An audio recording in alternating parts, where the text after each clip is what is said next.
Tak hanya menarik dari segi sejarah dan tempat wisatanya saja, Tuban juga memiliki makanan khas yang punya nilai cerita sejarah bahkan filosofi tersendiri.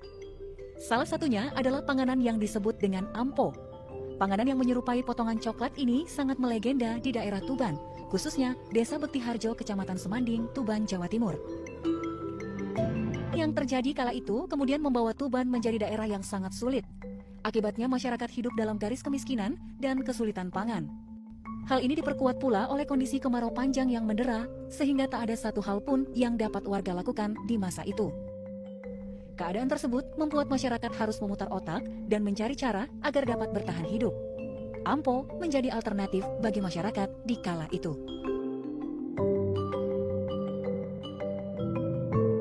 Pada masa pateklik turu alu, artinya hujan itu tidak turun-turun hampir 1 tahun penuh. Maka ampo pada awalnya dibuat dari endapan lumpur dari air di tepi Sungai Bengawan Solo yang merupakan tanah aluvial yang berbahan lempung. Namun lambat laun masyarakat di Desa Bektiharjo kemudian menggantinya dengan endapan air tanah sawah berbahan dasar lempung. Tanah ini kemudian dikumpulkan dan diolah dengan cara diasapkan.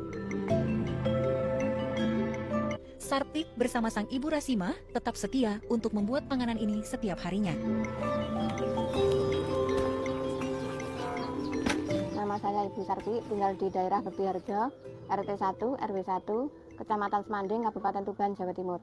Ampo itu ya dari nenek moyang dulu, nggak tahu entah gimana ya, kan dulu kan nggak terlalu banyak makanan.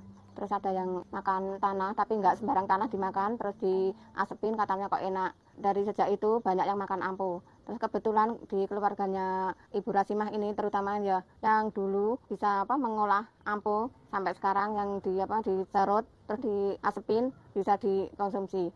Nah sampai sejak itu terus keluarga Ibu Rasimah bikin terus dijual di pasar juga laku. Jadi sejak itu dibikin mata pencarian sehari-hari.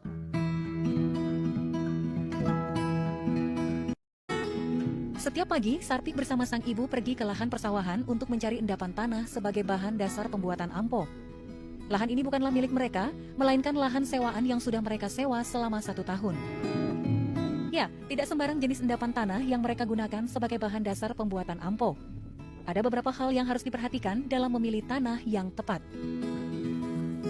Pengambilan ya kalau musim kemarau ini kan agak sulit, jadi nunggu sampai biasanya kalau ada hujan langsung bisa ngambil.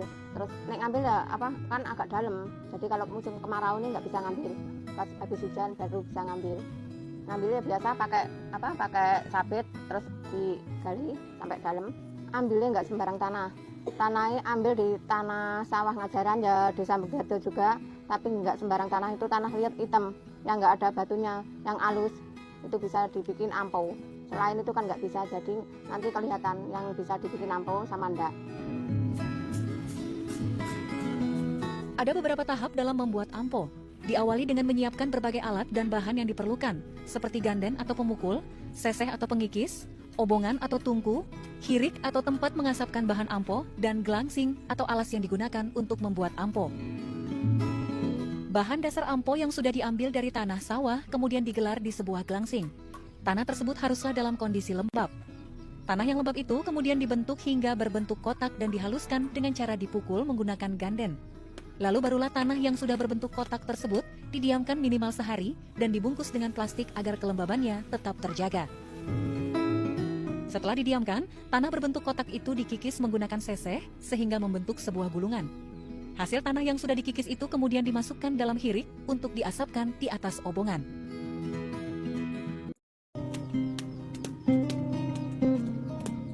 Dalam membuat ampo, Sartik memang tidak menyertai campuran apapun dalam olahannya. Tidak pula dengan gula atau bentuk perasa lainnya. Hal ini bukan tak beralasan, agar ampo memiliki masa awet yang panjang dan tidak mengubah rasa keaslian dari tanah itu sendiri. Selain itu, masalah higienitas dari ampo sendiri kerap menjadi persoalan pro dan kontra di masyarakat awam. Namun hal tersebut mampu dijawab oleh realita dari mereka yang mengkonsumsi selama ini.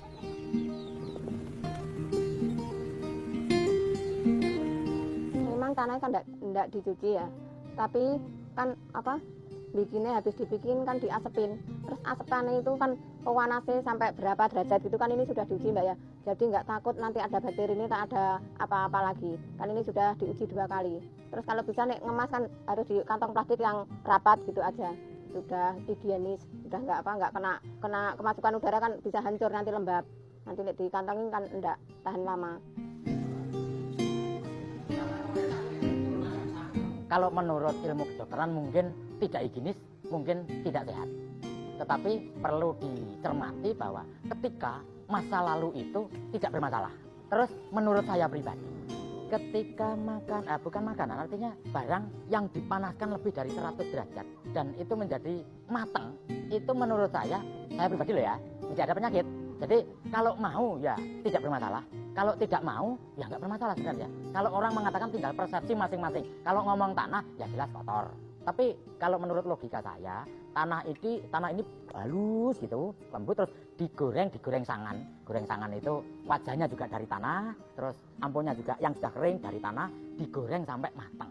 Itu otomatis unsur bibit penyakit virus-virus anggapan saya ya sudah mati semuanya. Oleh sebagian masyarakat Tuban sebagai salah satu unsur yang dimasukkan dalam cok bakal atau yang berarti sebagai persembahan bagi para leluhur dalam perayaan-perayaan tertentu. Hal ini dimaknai sebagai tanda penghormatan pada leluhur yang menciptakan bumi beserta isinya. Tanah menjadi salah satu unsur di bumi yang diibaratkan sebagai ibu bumi dalam kehidupan manusia.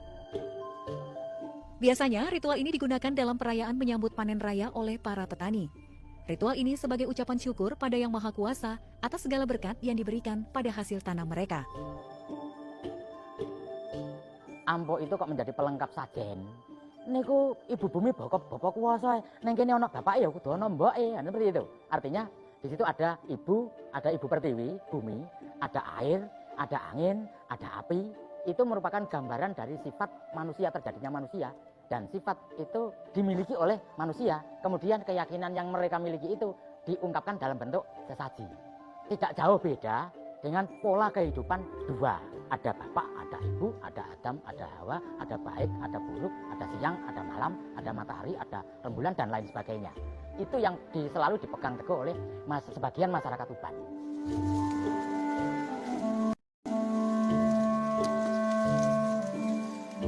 Ya Mbak, memang adat masyarakat masih kental banget sama budaya Jawa nih. Terutama ada hajatan sunat ya pakai ampo, terus nikahan juga ada ya pakai ampo, terus musim tanam, panen. Nah, terus kalau di desa ini syukuran sama sapi lahirnya sapi, terus hajatan semua hari sapi masih ada sampai sekarang ya pakai ampo. Nanti kalau kan nggak ada ampone kan namanya orang Jawa kan namanya semua perlengkapan itu serba bunga, ada apa itu kan cok bakal. Nanti salah satu kalau nggak komplit kan nggak jadi ya mesti ada ampone.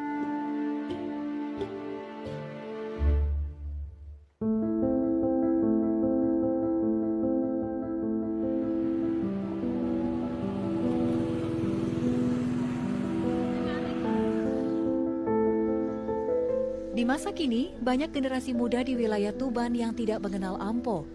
Hal ini dikarenakan kebiasaan lama ini sudah banyak ditinggalkan.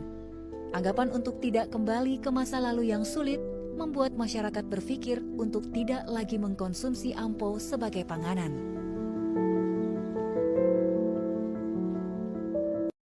Katanya kalau orang Tuban sendiri ya, orang Jawa Timur sendiri katanya kan tidak tahu gitu. Terus yang luar-luar yang lebih tahu ya tidak tahu ya. Sampai sekarang kan yang tahu kan dari luar, dari jauh-jauh dulu yang tahu. Yang tidak tahu yang deket kok tambah tidak tahu ada punya budaya sendiri di kota ini. Menurut saya pribadi, itu ampo itu tidak merupakan sebuah sajinan makanan. Itu sekarang. Kalau dulu menjadi makanan ringan, pengenal perut misalkan. Tapi sekarang sudah tidak menjadi, relevansinya sudah tidak menjadi makanan ringan. Lebih mengerucut kepada kebutuhan untuk uborampe sesaji, untuk sesajen, untuk kebutuhan ritual masyarakat setempat. Nah, mengenai yang mau makan, karena memang beritanya dulu pernah dimakan kan itu pertama ada yang penasaran karena coba-coba. Keluarga Mbak Pi sendiri ya bangga sekali sampai ke luar sana, banyak yang ngerti, banyak yang tahu ini makanan ampo dari sini ya, bangga menghasil karya sendiri kok sampai di ya ke mancanegara lah, sampai semua Indonesia kok tahu kan. Mbak Pi juga kan nggak nyangka sampai seluas itu yang tahu, yang minat gitu. Walau demikian, tentu sangat disayangkan apabila fenomena yang membudaya ini menjadi punah, sebab ampo sudah menjadi ciri khas bagi masyarakat Tuban, terutama desa Bektiharjo dan sekitarnya. Menurut perkembangan budaya, itu bisa saja menjadi punah dan hilang sama sekali. Itu nanti tergantung kepada peradaban budaya masyarakat sekitar. Itu yang menentukan ini masih bertahan atau tidaknya. Karena dari sisi fungsi, relevansinya dengan masyarakat yang sekarang, yang milenial ini, dimungkinkan nanti lambat laun akan punah, akan hilang. Pertama, produsennya juga kalau sudah meninggal dunia, penerusnya ada atau tidak. Kemudian dari tata laku adat istiadat masyarakatnya masih membutuhkan adanya ampo untuk ritual sajian atau tidak. Dan masih banyak atau masih ada yang mau mengkonsumsi itu peradaban budaya nanti yang menentukan. Jadi tidak bisa kita kendalikan sekarang harus dihapus, tidak bisa. Kita nuruti perkembangan yang ada, saya yakin mungkin bisa saja itu nanti punah. Ya kepinginnya ya nggak punah ya. Nah, tapi kan doa orang tua semoga anak-anak nggak sesusah mbak sama ibu bikin ampo gitu. Jadi yo gimana yo? Ya nggak tahu. Tapi kalau nggak ada yang jalani ya tetap punah. Tapi kan namanya orang tua kan kalau bisa anak nggak sesusah ibu gitu.